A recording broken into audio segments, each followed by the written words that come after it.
Why? Why?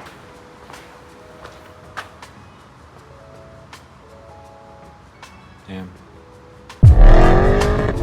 What is up? We are back. I'm standing in front of my very disassembled 1991 Nissan 300ZX that we are currently tucking the engine bay in. We got a bunch of stuff done towards this last week. Go check out that video if you haven't seen it already. But there are 5 parts that we are focusing on in this project: the wiring, the cooling, the lines, the batteries, and relocating the accessories. This is tucking the engine bay of the LS 300ZX.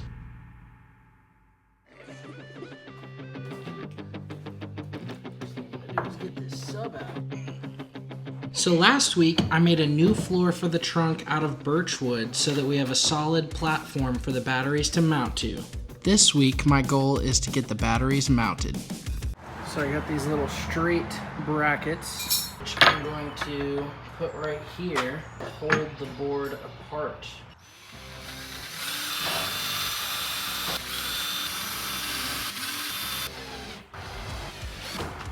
Then I'm gonna set the sub in here just to see exactly where I can fit the batteries.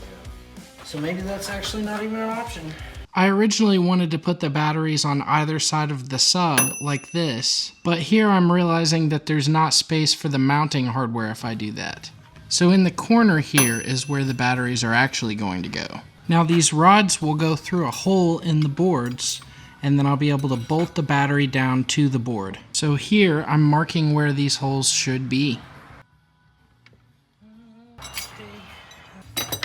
Then I'm measuring from the edge of the trunk to make sure that the batteries are evenly spaced. I should not start another YouTube channel singing. Then I'm going to come back and drill these holes.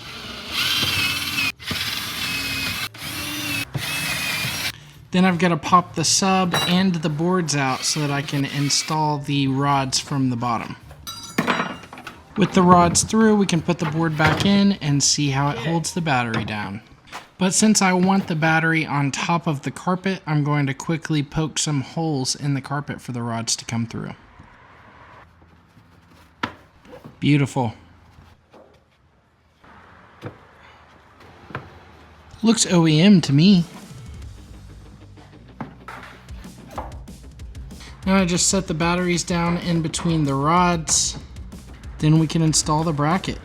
Now, unless you're new to the channel here, you'll know that even this simple install will not go without its own set of issues. Isaac Newton says what goes up must come down. I say what can go wrong will go wrong. So here I was really struggling to get the clamp to go down on both sides because the rods were barely long enough. But after some finagling, I was able to make it work. That's sexy. That ain't going nowhere. Unless I'm in a car accident, then I'm f***ed. Unfortunately, everything did not go as smoothly with the other side. See, remember how those rods were barely long enough? Well, this battery is a little taller than the other battery, so the rods really were not long enough. Oh no. This is not cooperating, dude. I tried to make it sink into the wood on the other side so there was more length. But no matter what I did, it was not going to reach. What is happening? That's crazy. I'm gonna have to resort to violence, and I did not want to have to do this. Yeah, this is not gonna turn out well. So at this point, the nut is stuck in one spot on the rod, so I'm just trying to get the nut to spin off. Obviously very cross-threaded. I think the threads are f***ed. On this? On this. How'd you do that? That nut should just come off with your fingers. Yeah. Why is this happening? This is not what I wanted to happen. Nothing is ever easy. Things that should be easy become hard. Since I couldn't get this nut to come off, I was going to force it to come off. But instead of the nut coming off, I was just twisting the rod. Dude, I'm gonna lose it.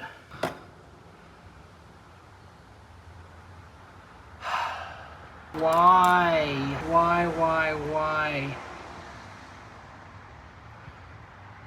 That is the most annoying thing ever. Because I should be done with this and this battery should be strapped down. But now it's fucked. I'm gonna have to take the other battery out.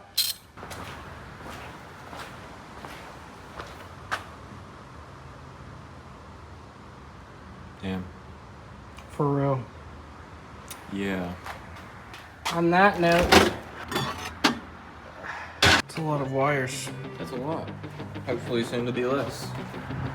So Lucas had a great idea to run a lot of the wiring harness through the wiper cowl. So we'll need to get in there. When we're not going to be needing it anymore? We're not going to be needing that entire wire. This is horn, this brown is fog light you said, and this is what turns signals. This might fall a little bit more under batteries, but this is the new main power wire that I'm running from the front to the trunk. While I'm fishing this wire through, Lucas is hacking into the wiring harness, getting ready to remove more wires. Then I'm feeding the end of this wire up into the engine bay so that we can connect it to the new bus bar, which I've got right here. And Lucas is seeing where we can mount the new battery jump terminals. We were originally thinking we were going to put the oil catch can in this area. I don't know. You might just want to run it down in the bumper area then, because wiring harness is going to run up here, come out here. There's such a fire location for it though. I know. I love those right there, that's great. I think that's like the best spot for it. So it's like it really needs to be right there. And we put it kinda... The best option for the wiring will be right there. What if it was like this? Yeah, that was not gonna work. The catch can is not gonna be able to fit in this corner. Sorry. So go back here. We can go ahead and attach that. Yeah, well, I'll drill, we'll do rib nuts here. Okay. I'm gonna go right here. I think this is the best spot. All the room. I don't know if I'd say all.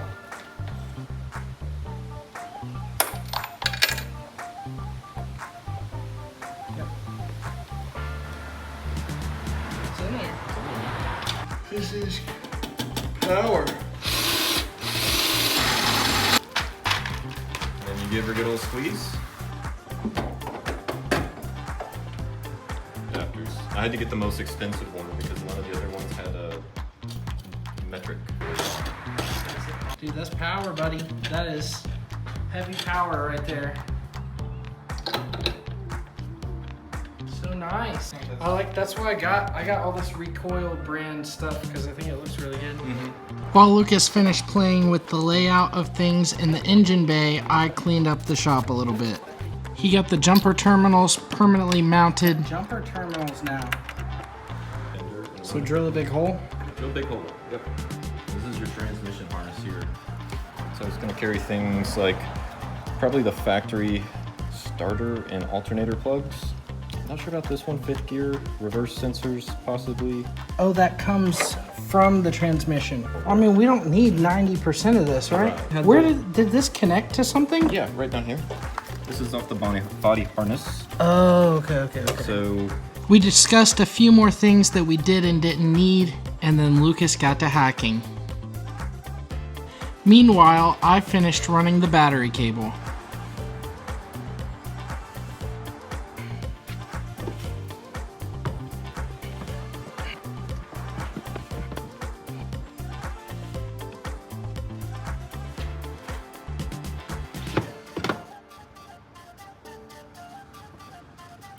Wiring diagram going on over here. we're gonna find the fan controller. You're gonna get your computer dirty. I don't care. It's already dirty. Dirty from what, Lucas? It's down here. You have your ground. Your body ground's over here. And you'll have green and blue, green and blue. Whoa, why is this all spliced up? That's probably a capacitor to even out the flow. Either that might be a diode, these might be capacitors. I'm not entirely sure. Is that factory? Yeah. That's That is factory. Yeah, I'm just not going to cut into it and risk damaging anything. Dude, that's ghetto. What I'm going to assume right here is this wire is coming from the battery.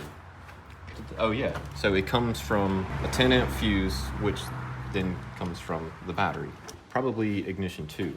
White with black or blue with Little white speckles. white speckles, yeah, no trace, but blue. These are going to be told by the computer. We've got the air conditioning going, actuate this relay, and it's going to turn on the fan to a low speed, and then it's going to be like, oh, hey, like, this car's hitting 240 degrees, actuate this relay, and it's going to kick 240? If it's hitting Dude, if it's hitting 240, I've already turned it off. 230, I'm turning the shit off. Like 240 is hot, dude. I've seen 260 in his car.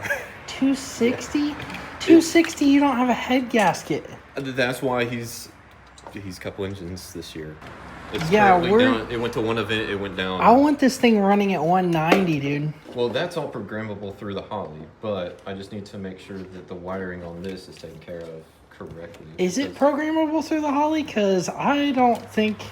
It should be. I think as soon as it starts to get up to 190 or something, the Holly just starts blasting the fans, but the temps continue to just rise forever. Well, That bullet is so sexy. It looks so good. Just don't zoom out. Yeah, just don't look at the rest of the car. Yeah, not yet.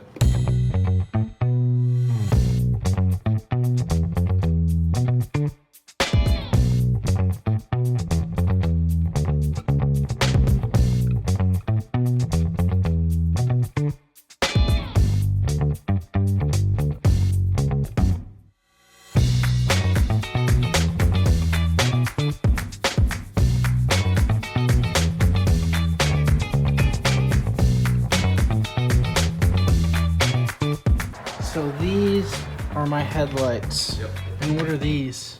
Wires. A big old mess of wires. Is this where we're mounting the catch can? I was thinking we mount it like right here. You can mount it right here so that it has to take air Yeah. in between. This wire right here, this black or white with black tracer, it goes all the way up to this junction box here.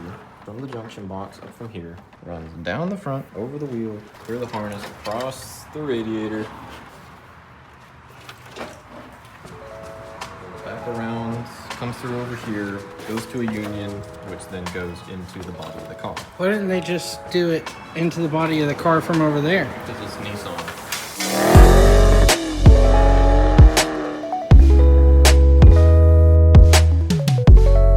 That's gonna do it for this week. It doesn't look like we got a lot done this week, but Lucas got a ton of the wiring cut out and simplified. Come back next week to see some more drastic progress. Don't forget to subscribe so you don't miss the coming videos on tucking the engine bay. And thanks for watching. This is tucking the engine bay of the LS300ZX.